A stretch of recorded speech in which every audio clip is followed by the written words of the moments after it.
오늘은 에베소서 2장 본문을 중심으로 주님이 주인이 되시는 교회라는 제목으로 말씀을 나눌 때 많은 은혜 받으시길 바랍니다. 우리 장로님께서 기도하실 때 덕성교회 역사를 말씀해 주셨습니다. 우리 덕성교회가 이 덕성리 마을에 설립되기까지 이영기 권사님의 시어머니이신 조도영 권사님의 믿음과 헌신이 있었습니다. 조도영 권사님이 1938년에 저 멀리 송정교회까지 걸어서 예배를 드리러 오갔던 것입니다. 1시간 30분 이상을 그렇게 걸어가야 도착할 수 있는 거리예요. 그 시대에 얼마나 힘든 그러한 신앙으로 송정교회까지 나아갔겠습니까? 그렇게 해서 2분을 전도하고 또 15분을 전도해서 덕성회당을 빌려서 예배를 드리기 시작해서 1945년 5월 15일에 이 덕성교회가 설립이 되게 되었습니다. 한 알의 밀알이 땅에 떨어져 심겨집니다. 그리고 그 밀알이 죽어서 열매를 맺히게 된 것입니다. 79년의 역사 동안 여러 가지 환난 풍파도 있었겠지만 하나님의 은혜로 여기까지 올 수 있었습니다. 따라해 보겠습니다. 지나온 79년 하나님의 은혜였습니다. 하나님을 찬양합니다. 우리 주님께 영광의 박수 올려드리겠습니다. 하나님 감사합니다. 하나님을 찬양합니다. 할렐루야.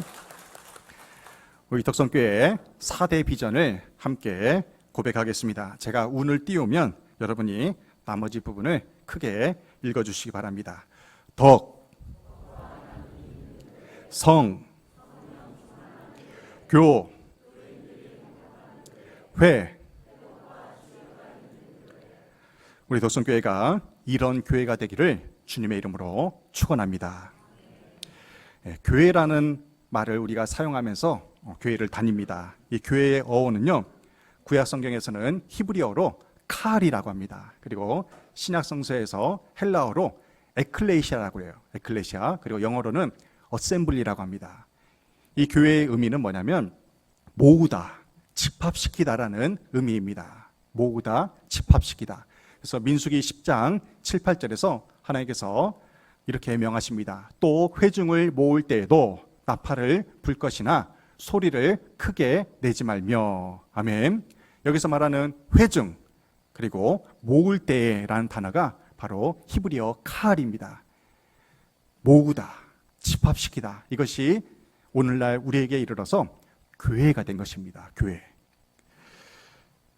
하나님이 이렇게 회중을 불러 모을 때 나팔을 불라고 했어요. 나팔.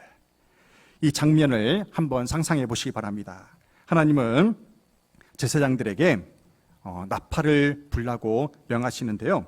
그 나팔 소리를 듣고 원근각지에 흩어져 있던 이스라엘 백성들이 이제 하나님께 나아갈 시간이구나, 하나님께 예배드리러 나아갈 시간이구나 하고 하던 일을 멈추고 예배의 자리로 모여드는 것입니다. 이 모습이 바로 카할 교회라는 것입니다. 우리 덕성교회도 1990년대 전까지만 해도 교회의 종소리가 울려 퍼졌다고 들었습니다. 교인들은 일하다가도 그 종소리를 듣고 이제 예배 30분 전이구나 해서 몸과 마음가짐을 가다듬고 성전에 나아가서 예배를 드립니다. 또 그 종소리가 누군가에게는 회개하라는 그러한 경종으로 울렸을 것입니다. 시대가 변함에 따라서 불신자들이 이제 민원을 제기하면서 교회 종소리가 사라지게 된 것이 안타깝기 그지없습니다. 신약 시대에 와서 이 교회를 에클레시아라고 부릅니다. 에클레시아. 이 에클레시아의 뜻은 뭐냐면요, 어디로부터 불러 모으다는 의미입니다. 어딘가로부터 불러 모으다. 교회를 건물로 생각하면 딱딱하고 왠지 엄숙하게 느껴집니다. 하지만 의미를 알면 이 교회라는 의미가 매우 역동적이라는 것을 알 수가 있습니다. 오늘 여러분이 교회에 어떻게 나오셨습니까? 교회 어떻게 오셨어요? 차 타고 오셨죠? 걸어서 오셨을 거예요. 주일이 되면 차를 타거나 걸어서 역동적으로 채비를 갖추고 성전에 모이게 됩니다. 오늘도 원근 각처에서 덕성교회로 모이게 되었어요. 저 멀리 영통에서, 이천에서, 둔전에서, 남사에서, 송전에서, 또한 천리에서 여러 가지 삶의 각자의 자리에서 이렇게 모여들게 되었다는 사실입니다. 그런 의미에서 교회란 세상으로부터 부름받은 사람들의 모임이라 할 수 있습니다. 오늘 예배에 참여하신 여러분은 덕성교회에 모여서 예배를 드리고 있습니다. 그렇다면 여러분을 누가 불러서 교회에 나오게 되었습니까? 여러분을 누가 부른 것입니까? 물론 오늘 처음 나오신 분은 이웃이, 우리 교인들이 여러분들을 초대해서 오셨을 거예요. 가족이 초대해서 교회에 나오게 되었을 것입니다. 하지만 우리를 이 성전에 불러 모으신 주체는 하나님이십니다. 왜 그렇습니까? 하나님이 교회의 주인이시기 때문에 그렇습니다. 오늘날 교회가 세속화되어 가고 있어요. 세상 사람들에게 손가락질을 받는 그 이유가 무엇이겠습니까? 주객이 전도되어서 그렇습니다. 하나님이 주인 되셔야 할 그 자리에 사람이 앉아있기 때문에 교회가 지탄을 받고 있는 것입니다. 사람이 하나님의 자리에 앉으면 뭐가 됩니까? 교주가 돼요. 사람이 주인 되는 그 교회는 더 이상 교회가 아닌 것입니다. 오늘날 교회가 회복되기 위해서 가장 먼저 해야 할 일은 하나님을 아버지의 자리로, 주인의 자리로 복귀시켜 드리는 것입니다. 이 시간에는 하나님이 주인이 되시는 교회를 만들기 위해서 우리가 공동으로 노력해야 할 세 가지를 살펴보면서 은혜를 나누고자 합니다. 첫째, 하나님만을 의지하고 찬양하는 교회가 되어야 됩니다. 이사야 64장 8절 말씀을 함께 봉독하겠습니다. 그러나 여호와여, 이제 주는 우리 아버지시니이다. 우리는 진흙이요 주는 토기장이시니 우리는 다 주의 손으로 지으신 것이니이다. 아멘. 이사야 선지자는 토기장이신 하나님이 진흙인 우리를 주의 손으로 지으셨다고, 빚으셨다고 그렇게 표현합니다. 하나님이 우리의 아버지가 되실 때 우리가 하나님의 손에 붙들려 쓰임받을 수가 있어요. 오늘날 우리 덕성교회가 하나님께 쓰임받는 교회가 되기 위해서는 철저히 하나님만을 의지하는 교회가 되어야 됩니다. 오래전에 초등학교 2학년 아이가 이런 시를 썼어요. 제목이요, 아빠는 왜입니다. 아빠는 왜. 제가 읽어볼게요. 엄마가 있어 좋다, 나를 예뻐해 주셔서. 냉장고가 있어 좋다, 나에게 먹을 것을 주어서. 강아지가 있어 좋다, 나랑 놀아주어서. 그런데 아빠는 왜 있는지 모르겠다. 제가 이 초등학교 2학년 아이의 시를 읽고요, 웃기면서도 마음이 좀 아팠어요. 우리 교인들이 생각할 때 담임 목사는 왜 있는지 모르겠다, 장로는 왜 있는지 모르겠다, 권사는 왜 있는지 모르겠다, 이런 소리를 들으면 안 될 텐데 하면서 제가 회개하는 시간을 이 시를 통해서 갖게 되었습니다. 이 시를 쓴 초등학생에게 있어서 아빠의 존재는 어떤 존재입니까? 아빠는요, 부재중이에요. 자기가 필요할 때 없어요. 맨날 바쁘고 피곤해서 부자지간에 관계할 시간이 없습니다. 부모가 아무리 자식에게 시간을 내서 잘해주려고 해도 한계가 있다는 것입니다. 그런데 우리 하나님은 어떤 분이십니까? 하나님은요, 졸지도 주무시지도 않는 분이세요. 눈동자 같이 매 순간마다 우리를 지켜 보호해 주시는 분입니다. 나의 문제를 미리 아시고 전지전능하신 하나님께서 우리의 문제를 해결해 주시는 분이십니다. 우리의 심령을 통찰하시는 하나님을 우리가 어찌 의지하지 않을 수가 있겠습니까? 에베소서 2장 19절에서 이렇게 말씀합니다. 그러므로 이제부터 너희는 외인도 아니요 나그네도 아니요 오직 성도들과 동일한 시민이요 하나님의 권속이라. 아멘. 여기서 권속이라는 표현을 써요. 권속. 이 권속이 헬라어로 오이케이오스, 영어로는 하우스홀드입니다. 한 집에 거느리고 사는 식구예요. 한 집에 거느리고 사는 식구. 여기서 누가 그 집안을 거느리고 있는지가 중요합니다. 가정에서는 누가 식구들을 거느리고 있습니까? 누구예요? 가장이죠. 한 집안의 가장이 식구들을 거느리고 있습니다. 그렇다면 교회 안에서는 누가 성도들을 거느리고 있습니까? 누구예요?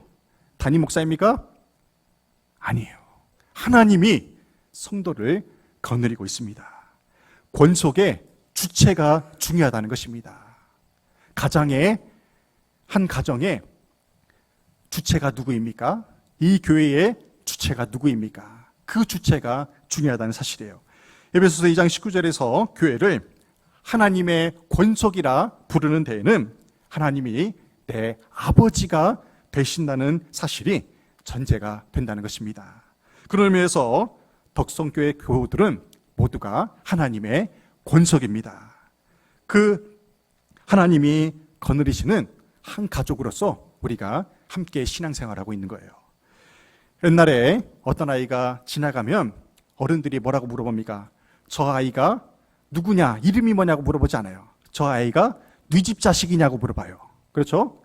어른들은요, 저 아이가 궁금한 것이 아니라 저 아이의 행실을 보고 그 집안의 호주가 누구인가를 궁금해하는 것입니다. 그러면 우리가 어떻게 대답합니까? 저 아이는 이름이 아무개입니다. 그렇게 대답하지 않고 아무개 집안의 몇째입니다 라고 대답을 하는 거예요. 그만큼 옛날 사람들에게서는 그 가정의 호주가, 그 가장을 중요하게 여겼던 것입니다. 근데 요즘에는 한 가정의 가장이 아빠에서 엄마로 달라지고 있어요. 그 가정의 주도권을 엄마가 쥐고 있다는 거예요. 여러분들 인정하십니까? 어른들은 아직 인정하지 않으실 것 같아요. 근데 젊은 세대들은 이제 엄마가 주도권이, 힘이 있다는 것을 알게 될 것입니다. 가정이 엄마 중심으로 돌아가다 보니까 어떤 현상이 일어납니까? 아빠가 하루 종일 열심히 일해서 집에 돌아오면 왕따 아닌 왕따를 당하는 거예요. 언젠가 분당에 사는 남자들이 이렇게 말을 했대요. 분당이 어떤 곳입니까? 천당 밑에 분당이래요. 그 분당에 사는 남자들이 이런 말을 해요. 나는 다음 세상에 태어나면 아내로 태어나고 싶다. 그런 말을 한대요. 아내로 태어나고 싶대요. 왜 그런 거 아닐까요? 남편들은 구내식당에서 갈비탕이며 설렁탕이며 구내식을 먹는데 아내들은 점심때마다 밖에 나가가지고 고급 식당에 가서 맛있는 음식 먹고 커피 마시면서 여유롭게 지낸다는 거예요. 남편들이 볼 때 그 아내들이 너무나 부러웠다는 것입니다. 가정의 달 5월을 맞아서 한 집안의 가장인 아버지를 격려하시고 높여주고 세워줌으로 여러분의 가정이 믿음으로 든든히 세워져 가기를 주님의 이름으로 축원합니다. 자녀들이 어느 때 철이 듭니까? 여러분은 어느 때 철이 들었습니까? 저 같은 경우에는 군대에 가서 철이 들었어요. 그 전까지는 몰랐어요. 군대에 가서 처음으로 육체적으로 힘들고요, 또 심적으로 고통을 경험할 때 아버지의 무게감이 전해 오더라고요. 그때 철이 들면서 이제 아빠라고 불렀었는데 그전에는요 아버지라고 자연스럽게 부르게 되더라고요. 내가 고생을 해보니까요, 아버지가 그동안 얼마나 나를 먹여 살리기 위해서 고생을 하시는가를 깨닫게 되면서 눈물이 나더라고요. 우리의 가정이 하나님만을 의지할 때에 부모 자식 간에 믿음으로 하나가 될 수 있습니다. 우리가 하나님을 의지하며 살아간다면 자연스러운 삶의 반응이 나타납니다. 하나님만을 의지하며 살아갈 때 나타나는 현상은 뭐냐면요, 우리의 입술에서 찬송이 흘러나온다는 것입니다. 앉으나 서나 일을 할 때에도, 잠자리에 누울 때에도, 잠자리에서 일어날 때에도 찬송이 흘러나온다는 거예요. 시편 47편 6절에서 이렇게 말씀합니다. 찬송하라, 하나님을 찬송하라, 찬송하라, 우리 왕을 찬송하라. 이사야 43장 21절, 이 백성은 내가 나를 위하여 지었나니 나를 찬송하게 하려 함이니라. 아멘. 이 찬송이라는 말이 히브리어로 할랄입니다. 이 할랄에서 할렐루야가 나오게 된 거예요. 이 찬송의 의미는 뭐냐면요, 자랑하다, 떠벌린다는 거예요. 하나님을 높이고 칭찬하는 것이 찬송의 어원입니다. 과거에 내게 행해 주신 하나님, 그리고 장차 내게 행하실 하나님을 높여드리고 자랑하는 것이 찬송이라는 것입니다. 지난 한 주간 고단한 인생을 살면서 여러분의 입술에서는 찬송이 많았습니까? 원망이 많았습니까?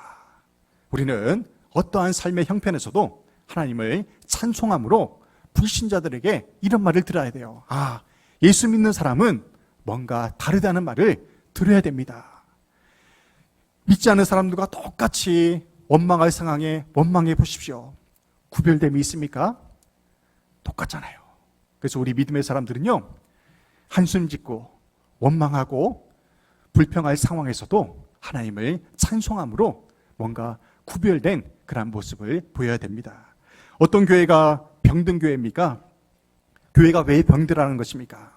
교회 안에서요, 사람이 칭찬받고 사람이 높임을 받을 때, 사람이 주인이 될 때 교회가 병들어가는 것입니다. 어느 교회가 좋은 교회입니까?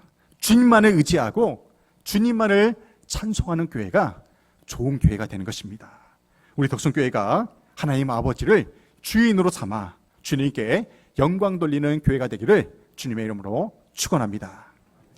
두 번째로, 믿음의 교제가 활발한 교회가 되어야 됩니다. 요한일서 1장 3절에서 이렇게 말씀해요.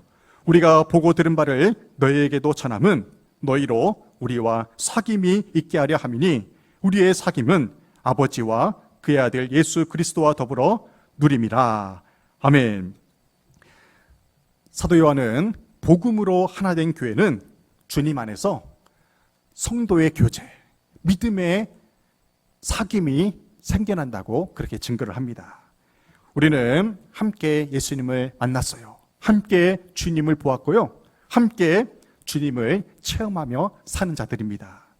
성도들은 서로가 만나면 할 얘기가 많아요. 오늘도 10시쯤에 교회 마당에 나가니까요, 만나기만 하면 할 얘기가 그렇게 많아요. 만나기만 하면. 물론 사업 얘기도 하고 가정 얘기도 하고 또 힘든 얘기도 하겠지만, 우리 믿음의 사람들은 믿음의 간증을 나눈다는 것입니다. 그 은혜의 간증이 있기 때문에 우리가 서로 힘을 내서 함께 신앙생활을 할 수 있는 것입니다. 이것이 바로 성도의 코이노니아, 성도의 교제인 것입니다. 성도의 교제를 통해 세임을 얻어서 우리가 불신자들과 잃어버린 영혼들에게 복된 소식을 증거할 수가 있는 것입니다. 올해 덕성교회 표어가 기도의 반석 위에 통하는 교회입니다. 기도함으로 인해서 하나님과 이웃과 교우들과 통하여서 기도응답의 축복을 많이 누리는 것이 올해의 목표예요. 지난 주일에 10년 만에 다시 하나님 품으로 돌아온 부부가 있습니다. 우리 교우들이 적어낸 전도 대상자 카드에 유옥선이라는 이름을 무려 5분이 적어냈어요. 제가 연초에 기도하면서 그런 생각이 들었어요. 아, 삼겹줄로 이분을 엮고 있기 때문에 이분은 반드시 다시 돌아오겠다. 그렇게 믿었어요. 그렇게 믿고 기도해 왔습니다. 근데 지난 주일에 그 부부가 등록을 하게 된 거예요. 할렐루야. 얼마나 큰 은혜입니까? 남편 집사님이 그런 고백을 해요. 교회 와서 예배를 드려보니까요, 교우들이 그 부부를 위해서 기도해 준다는 것이, 기도해 줬다는 것이 느껴졌다는 것입니다. 이것이 우리 성도의 진정한 교제라는 것입니다.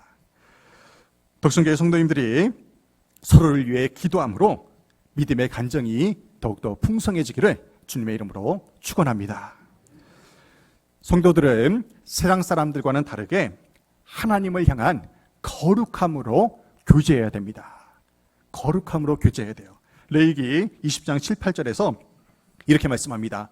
너희는 스스로 깨끗하게 하여 거룩할지어다. 나는 너희의 하나님 여호와이니라. 너희는 내 규례를 지켜 행하라. 나는 너희를 거룩하게 하는 여호와이니라. 아멘. 하나님께서는 너희는 거룩할지어다. 너희는 내 규례를 지켜 행하라 명하십니다. 너가, 나라는 개인이 너가 거룩하고 규례를 지키라고 명하시지 않았어요. 너희가, 따라해 보겠습니다. 너희가, 우리가. 3인칭 복수예요. 나 혼자서만 거룩해진다고 교회가 되는 것이 아닙니다. 나 혼자만 하나님의 말씀을 지켜 행한다고 해서 교회가 되는 것이 아니라는 것입니다. 우리 개인 혼자서는 결코 교회를 이룰 수가 없어요. 주님이 뭐라고 말씀하셨습니까? 두세 사람이 내 이름으로 모인 곳에 나도 너희와 함께 하겠다 약속하셨습니다. 덕성교회는 앞서 말씀드렸듯이 조도영 여사가 2명을 전도했어요. 그리고 15명이 됩니다. 그리고 오늘날 이렇게 150명이 넘는 교우들이 함께 신앙생활을 하게 되었습니다. 우리가 거룩하게 되고 말씀을 지켜 행하는 것은 나 혼자만 잘한다고 해서 되는 것이 결코 아닙니다. 주님은 너희가, 덕성교회 모든 성도들이 함께 거룩해지고 함께 말씀을 지켜 행하라고 명하십니다. 어떤 수도사가 수도원 생활이 지루해가지고 몰래 하산해가지고 심야극장에 갔대요. 그래서 난생 처음으로 야한 영화를 봤대요. 그런데 너무나도 추잡한 영상이 가득하게 화면을 채우고 있어가지고 눈을 감았대요. 그리고 자연스럽게 기도가 나오더래요. 하나님, 사탄을 물러나게 해주세요. 사탄아 물러가라, 사탄아 물러가라, 사탄아 물러가라. 영화가 끝날 때까지 계속 눈 감고 사탄아 물러가라 그렇게 외쳤대요.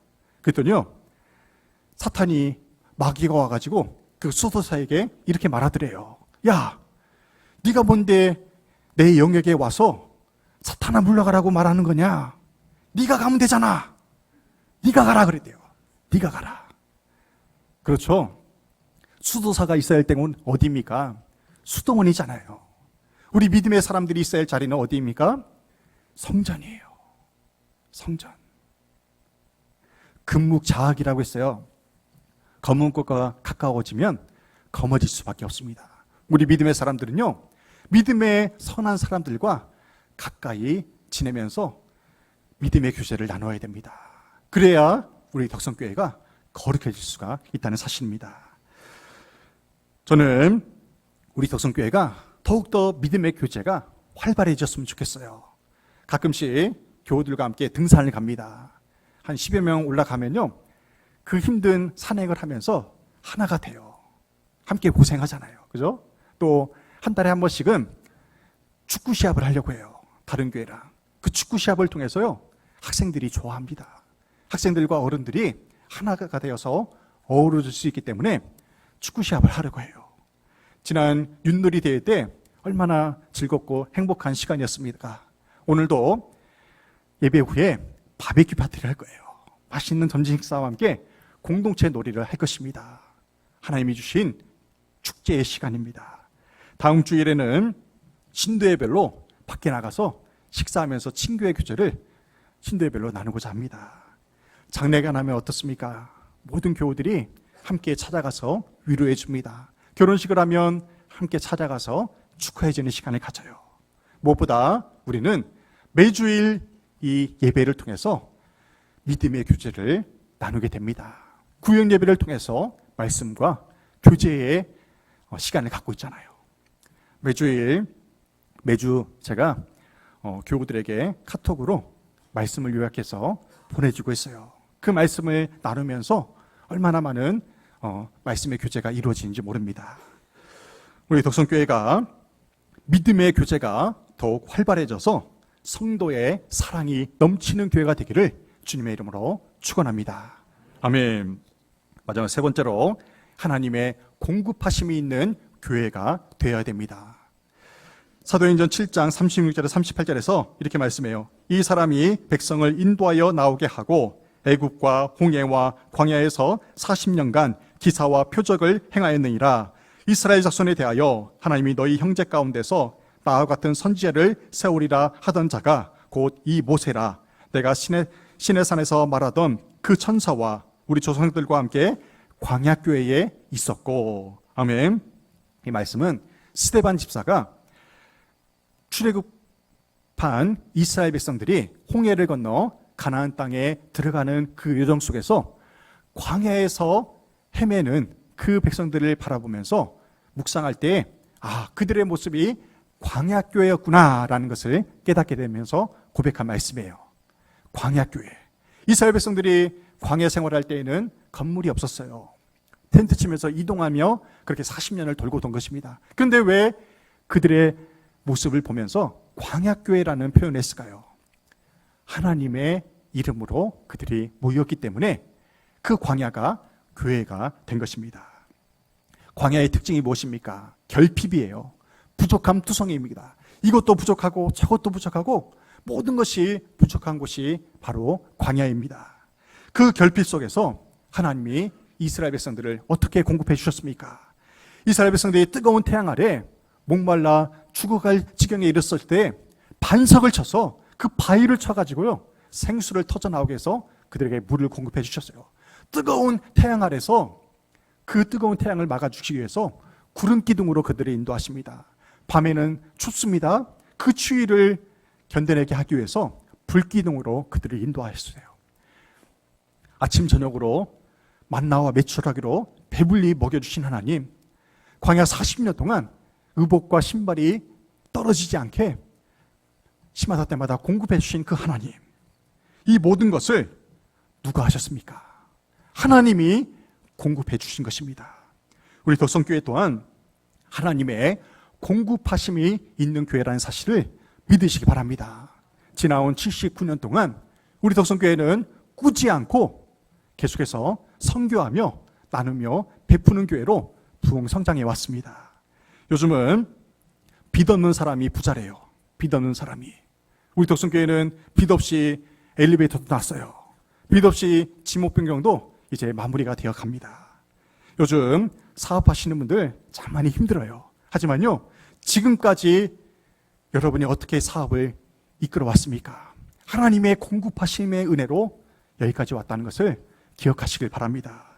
하나님 아버지의 공급하심의 은혜로 여러분의 가정도, 일터도, 여러분의 건강의 문제도 모든 것이 합력하여 선을 이루는 은혜가 있기를 주님의 이름으로 축원합니다. 우리 덕성교회가 79살이 되었습니다. 사람은요, 나이가 들면서 나이값을 해야 돼요. 하나님께 더욱더 신령과 진정으로 예배드리는 덕성교회가 되기를 원합니다. 선교지를 더욱더 확장하고 지역사회를 섬기면서 성도의 교제가 더욱더 활발해져서 하나님께만 영광 돌리는 믿음의 명문교회가 되기를 주님의 이름으로 축원합니다. 아멘.